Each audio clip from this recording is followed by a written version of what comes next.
आपकी अदालतमध्ये cricket star Harbhajan Singh यांच्यावर आरोप आहे की हे सगळ्यांची मस्करी करत असतात. तुमच्या मस्करीचे खूप सारे किस्से आहेत माझ्याजवळ. सौरभ गांगुली जेव्हा कॅप्टन होते, तुम्ही त्यांना एप्रिल फुल केलं होतं.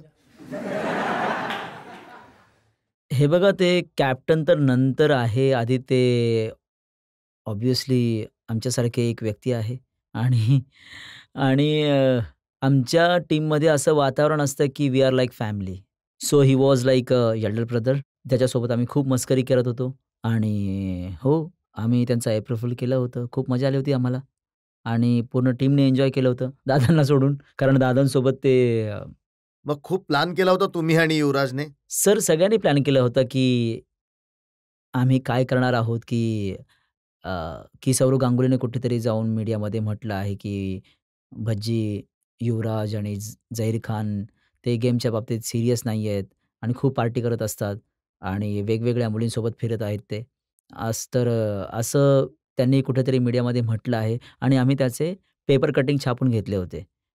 वेगवेगळ्या इंग्लिशमध्ये पण, हिंदीमध्ये पण आणि तिकडच्या लोकल न्यूजमध्ये, कोचीमध्ये. तर आम्ही दुसऱ्या दिवशी जाऊन ग्राउंडवर गोंधळ घातला, की मी नाही खेळणार, की तुम्ही असे आरोप लावले, की मी पार्टी करतो. तर मी कधी पार्टीला जातच नाहीये आणि तुम्ही असं बोललात मला, की हां, सीरियस नाहीये. तर आम्ही तिघांना आमच्या बॅगा उचलल्या आणि आम्ही आम्ही जात होतो. तर आमच्यासोबत जे आमचे सीनियर होते, ते देखील आम्ही त्यांना सांगितलं, की असं करणार आहोत. ते अल्सो एक्टेड, की बरोबर आहे, तू असं कसं बोलू शकतोस यांच्याबद्दल? हे तर खूप कमिटेड क्रिकेटर्स आहेत. तर तिथे पाजी होते, राहुल द्रविड होते आणि बाकी आणखीन जेवढे सीनियर्स होते त्यांनी पण आमची साथ दिली, की हो माहीत होतं काय होणार आहे ते. तर तिकडे दादांनी म्हटलं, की "बघा जर असं वाटत असेल तर मी उद्याच कॅप्टन्सी सोडून देईन." तर बिचारा दादांची अवस्था अशी झाली होती, की मग नंतर त्यांना आम्ही म्हटलं, की "नाही दादा, तारीख कोणती आहे जरा आठवा." जसं तारीखच्या त्यांच्या लक्षात आलं, मग ते बॅट उचलून आमच्या मागे पळाले.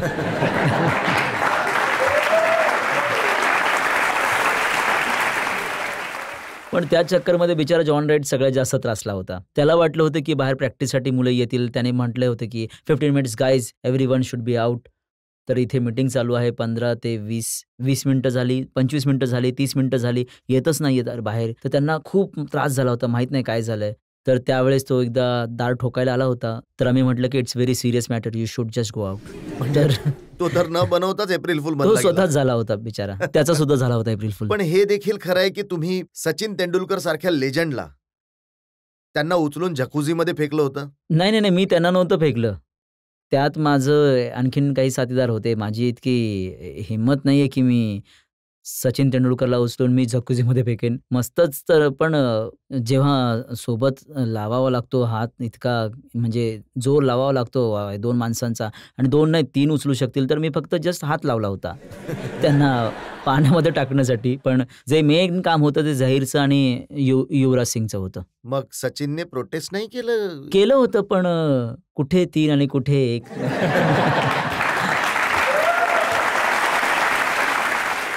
ते 3 आम्हा तिघांना मिळून क्रिकेटर तर ते एकच खूप होते. पण आमचा 3 माणसांचा जोर, तर मग 3 माणसांचा जोरच तर आहे ना. तुम्ही पाकिस्तानी क्रिकेटर्सची सुद्धा मस्करी करत असता. इंजमाम उलग जर आय एम शुअर जसं मी बोलत असतो त्यांच्याबद्दल, ते देखील माझ्याबद्दल तसंच बोलत असतील, की इंजी भाई एक आय मीन एक असे क्रिकेटर आहे जे खूप रिस्पेक्टेड आहेत. At the same time he is very funny characters. जसे ते ज्या पद्धतीने बोलत असतात. त्यांची स्वतःचीच एक पद्धत आहे बोलण्याची. ते प्रेस कॉन्फरन्समध्ये वगैरे जेव्हा काही होत असतं तेव्हा स्पेशली आम्ही बघायला जातो, की काय बोलतोय आज इंजी भाई. आणि तिथेच एक प्रेस कॉन्फरन्स चालू होती पाकिस्तान आणि इंडियाच्या मॅचमध्ये. आणि ती मॅच हारली होती पाकिस्तान. तर मग पुढचीही मॅच हारली. मग त्याच्या पुढचीही हारले होते. तर मग तिथे आम्ही जेव्हा पोहोचलो तर प्रेस कॉन्फरन्स चालू आहे. तर कोणीतरी प्रश्न विचारला, की "इंजमाम भाई, हे तुम्ही मॅच नंतर मॅच हारत चालला आहात. हे काही मॅच फिक्सिंग तर नाहीये ना किंवा?" तर इंजी भाईंनी खूप विचार केला. असे मागे-पुढे बसून उत्तर देत होते. मागे झाले, इकडे-तिकडे पाहिलं आणि स्लो मोशनमध्ये पुढे आले. तिथे येऊन सगळ्यांना म्हणाले, "शट अप."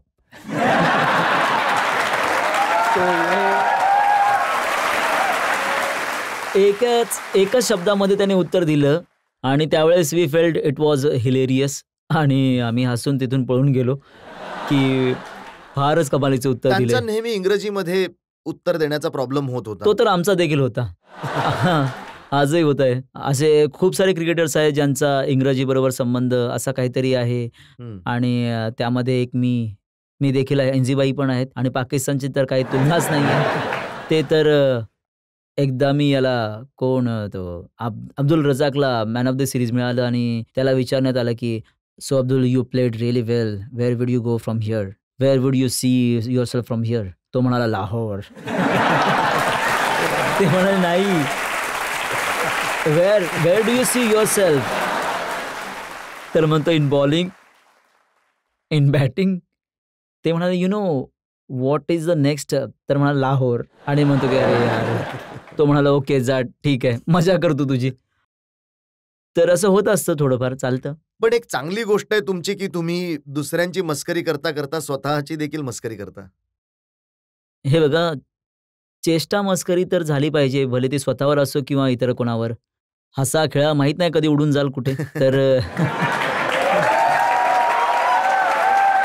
अरे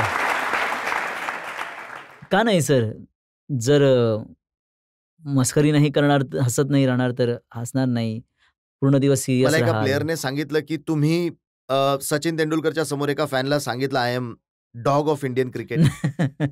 नाही, तो लिफ्टमध्ये घुसला, जर त्याने सचिनला पाहिलं ऑब्व्हियसली एक्सायटेड झाला तो की म्हणाला wow Sachin Tendulkar God of Indian cricket. तर त्यावेळेस मी खूप भांडखोर होतो आणि मी भांडत राहायचो प्रत्येक टीमसोबत. तर जसं त्याने माझ्याकडे पाहिलं, याआधी तो काही बोलणार, मी म्हटलं की I am dog of Indian cricket. तर माझ्या बोलण्याचा अर्थ असा नव्हता की मी भांडखोर असल्यामुळे, कारण मी I use to work so hard की ते जसं म्हणतात ना, डॉंकीज या dogs they work really hard. तर I was the dog of Indian cricket, जो मेहनत करतो टीमला जिंकवण्यासाठी. पण तुमच्या पत्नीबद्दल सुद्धा, गीता यांच्याबद्दल सुद्धा साऊथ आफ्रिकामध्ये सांगितलं होतं की कसा तिने झेंडा फडकवला होता.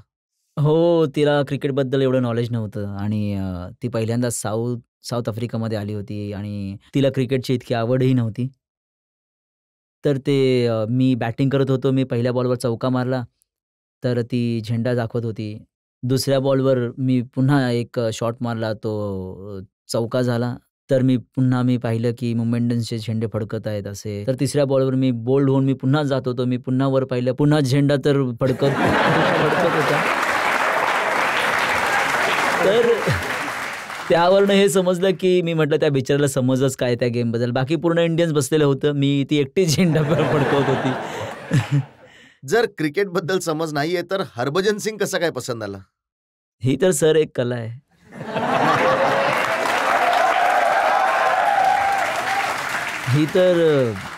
ही तर एक कला आहे. मेहनत फक्त क्रिकेटमध्ये नाही केली आहे. बघा, मेहनतीचा रंग इथे देखील घेऊन आलो आम्ही. 10 वर्ष लागली पटवण्यासाठी. नाही, 10 वर्ष तर नाही लागले, पण 10 महिने नक्कीच लागले होते. तर ते 10 महिने त्या दिवसांमध्ये जेव्हा आमचं तारुण्य एकदम जोरावर होतं, तेव्हा तर आम्हाला वाटत होतं की आम्ही 10 मिनिटात पटवू. पण 10 महिने लावले. मग तिथे लक्षात आलं की इथेच आहे बस, आता जे काय आहे ते तीच आहे. मग हे जे सिक्रेट आहे हे तरी सांगा, इथे एवढे सगळे तरुण आहेत त्यांच्या तरी कामी येईल.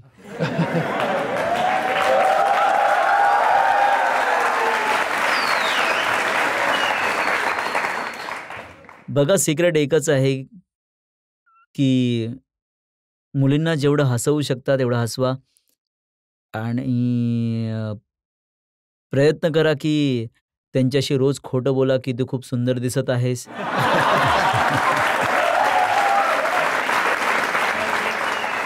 मुलींना खूप चांगलं वाटतं, पण हे माझ्या वाईफसाठी आहे, तू खरंच खूप सुंदर दिसतेस. तर ते फक्त त्यांना लेक्चर देतोय ना, यू नो मी कसा आहे. You are very beautiful. I am really glad, happy to have you in my life.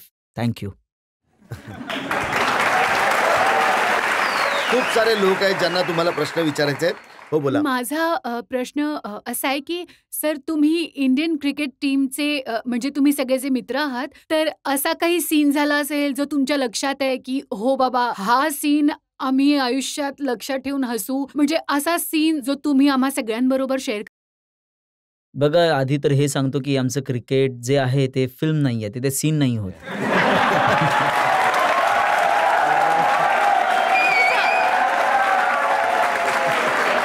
Scene म्हणजे सीन म्हणजे अशी काही घटना घडली यांना असेल. तुम्हाला ठुल्लू दाखवला यांनी. ह्या माणसाने. दाखवा तुम्ही पण ठुल्लू दाखवा सीन याला. म्हणजे अशी कुठली घटना झाली आहे जी तुमच्या लक्षात आहे आणि आमच्याबरोबर शेअर करायची आहे? इन्सिडेंट जसं ते यांनी म्हटलं ना, की आम्ही एक मॅच काही चुकीचं बोललो का मी? तेच एकच आमचं जसं जिथे आम्ही सचिन पाजींना जकुझी फेकलं होतं, तो एक इन्सिडेंट असं की त्याबद्दल मी जास्त तर नाही सांगू शकणार. पण तुम्ही समजू शकता की किती मोठ्या प्रमाणात मस्ती होत असेल, जेव्हा पाजीसारख्या इतक्या मोठ्या व्यक्तीला, जो इतका वेळ रिस्पेक्टेड आहे आमच्यासाठी आणि तुम्हा सगळ्यांसाठी, त्यांना देखील नाही सोडलं आम्ही. आणि केवढ्यापर्यंत ती मस्करी चालू राहिली असेल आणि ती एक रात्र अशी होती की जी कदाचित आयुष्यभर नाही विसरू शकणार. पण हे देखील खरं आहे की सचिन तेंडुलकर सुद्धा कमी मस्तीखोर नाहीयेत. पाजींचा सेन्स ऑफ ह्युमर खूप चांगला आहे आणि मी जितका वेळ त्यांच्याबरोबर राहिलो आहे, त्यांचे वन लाइनर जे आहेत ना, ते खूपच जबरदस्त असतात. जे सामान्य लोकांना कधी ऐकायला देखील मिळणार नाही. I think you should invited him to come over आणि त्यांच्या काही स्टोरी ऐकाल आणि खूप काही शिकाल देखील. पण त्यांच्या जर ह्युमरस साइड ऐकली तर तुम्हाला खूप मजा येईल.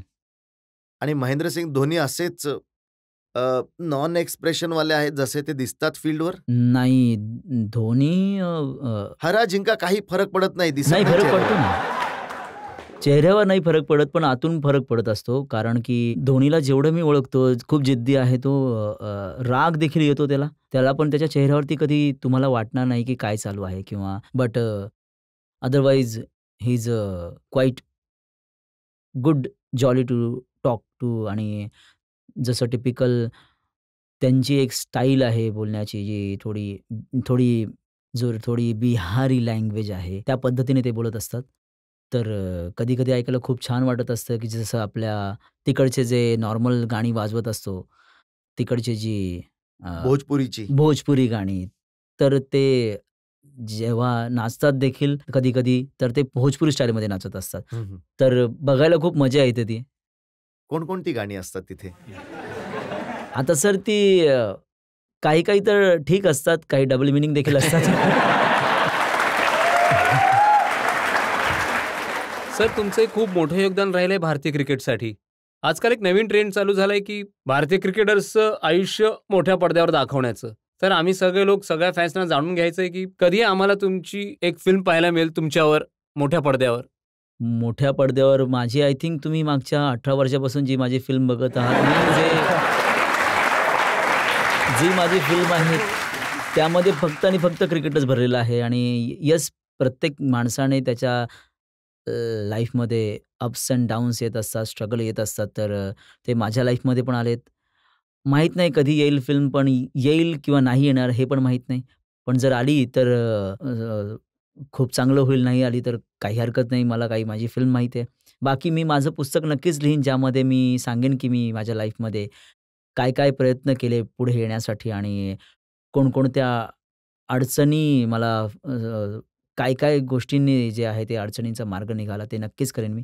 फिल्मबद्दल तर माहीत नाही. जर कोणाला फिल्म बनवायची असेल तर ते पुस्तक घेऊन मग त्यावर फिल्म बनवू शकतात. हरभजन, प्रत्येक प्लेयरचा कोणी ना कोणी एक विश्वास असतो. कोणाचा लाल रुमाल असतो, कोणाचा पॅड, कोणाची बॅट. तर हरभजनचं काय आहे? परमेश्वर.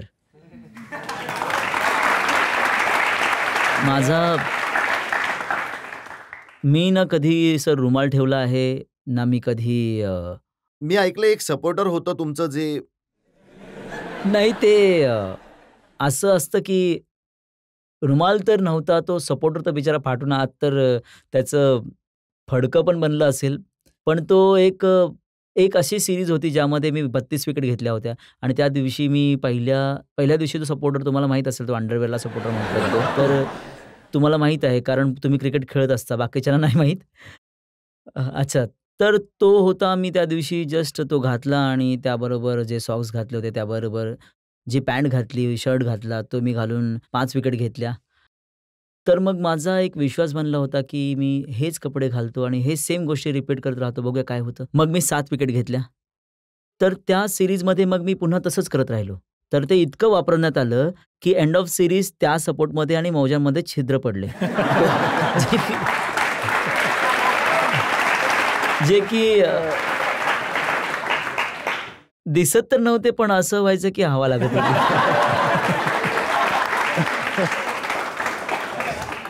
आणि उन्हाळ्यामध्ये थोडीफार हवा लागली पाहिजे ना सर, त्यामुळे मग